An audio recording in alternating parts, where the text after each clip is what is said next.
It disappeared. It disappeared. It disappeared. It disappeared. It disappeared. It disappeared. A fine, full, dignified beard. So there, yeah, it's on the main page. Review Hopsin's Shameless new album.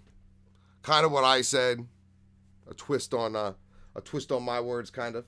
All right. So first of all, they gave this motherfucker a 2.9 out of 5, which is nearly fucking unheard of.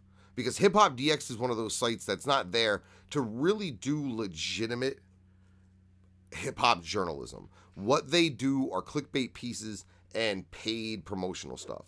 It's just the nature of the beast nowadays. You can almost not be a completely independent news entity like them without doing business this way. So most of the albums they do reviews on are paid reviews, mind you. So they would never, ever assign a fucking rating this low, okay?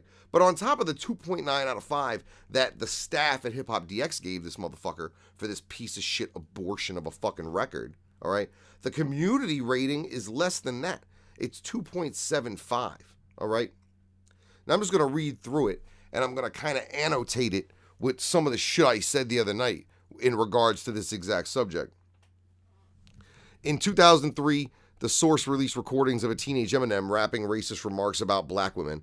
Rather than get defensive, Marshall Mathers created the oft-forgotten encore gem Yellow Brick Road, which gives the backstory to the ill-advised tapes before offering a no-strings-attached apology. Given his similarity in every aspect of his artistry, Hopsin should have definitely taken note. His unapologetic, self-pitying reflections about pushing his then-pregnant, then-girlfriend Alice Madden last year pervade his latest album, No Shame, and render it almost entirely unlistenable. All right. So, I didn't even remember. I didn't listen to it. I admitted at the beginning of my fucking review of that bullshit that I didn't listen to it. And because I knew the backstory, I didn't have to listen to it to understand what this little motherfucker, Marcus from the movies, Marcus from the Disney Channel, I knew what he was trying to do here, all right? But apparently, whoever this Aaron McCrell person is, had to subject his poor fucking earlobes to this dude's piece of shit record. So, his opinion is probably more valid than mine. However, our opinions are identical. Hop opens with Hotel in Sydney, which lyrically outlines his side of an incident while out in Australia's top city. He asserts that she admitted to being in bed with her personal trainer and working at a strip club. Hop screams himself hoarse while recounting his demands to find out which club she works for, as if it really matters, and cop to throwing her purse across the room and shoving Madden back onto a hotel bed. But then, rather than apologize, Mr. Marcus Hopsin tries to defend the indefensible. Now, in that line, they don't refer to him by his stage name. They refer to him as Marcus Hopson, which is his actual fucking birth name. All right.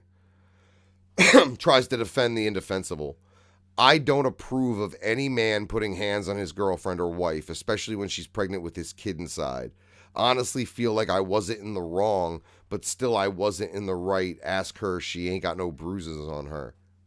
That's like classic fucking I beat my old lady excuse making fucking delusion right there from this dude, all right? The lyrics should stop listeners dead in their tracks.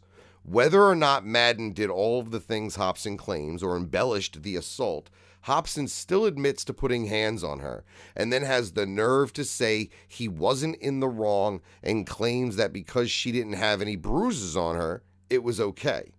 This shouldn't even have been stated, but there is no defense for putting hands on a woman, let alone a woman carrying your child, and the shameless self-indulgence of the opening track sets the tone for an extremely uncomfortable album.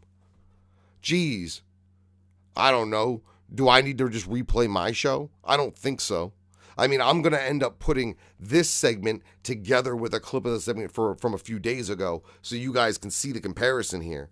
But musically, the fucking thing's fine. It's the message and the story behind this whole project that is leaving people, me especially, and apparently this dude as well, with a bad taste on our mouths. All right. Had Hopsin moved on from the topic after checking out of the hotel in Sydney, No Shame as a whole may still have been salvageable. Painfully, Marcus just couldn't let it go.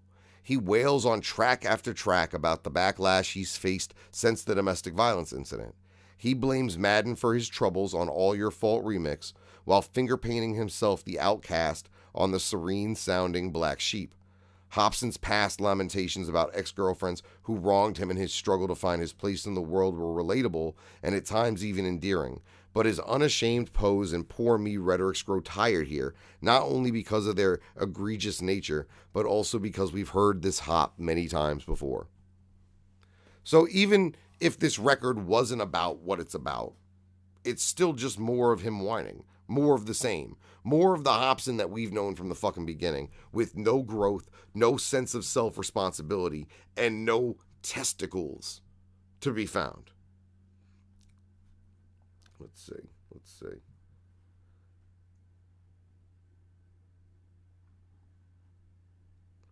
Sure, there are moments where it feels as if Hopsin knows he was wrong. On the surprisingly touching number, Marcus's Gospel, he abandons his frantic flow and spits slowly over drawn-out organs about his self-loathing. I don't like Marcus. I don't like Hopsin. I'm ashamed of them both. Had the album featured more songs like this vulnerable testimony, No Shame would have been a redemption he so desperately seeks for his credibility. However, the album doesn't give a cinematic feel or structure, and if there were any doubts about Hopsin's views on forgiveness, he tells his son on Ill Mind of Hopsin 9, if I do see your mom again, I'll assault that bitch. So there we go. Like I said, I didn't even have to listen to it. This guy listened to it, got the same goddamn thing, the same deal. So he got the same deal I got from it. I didn't even have to listen to it.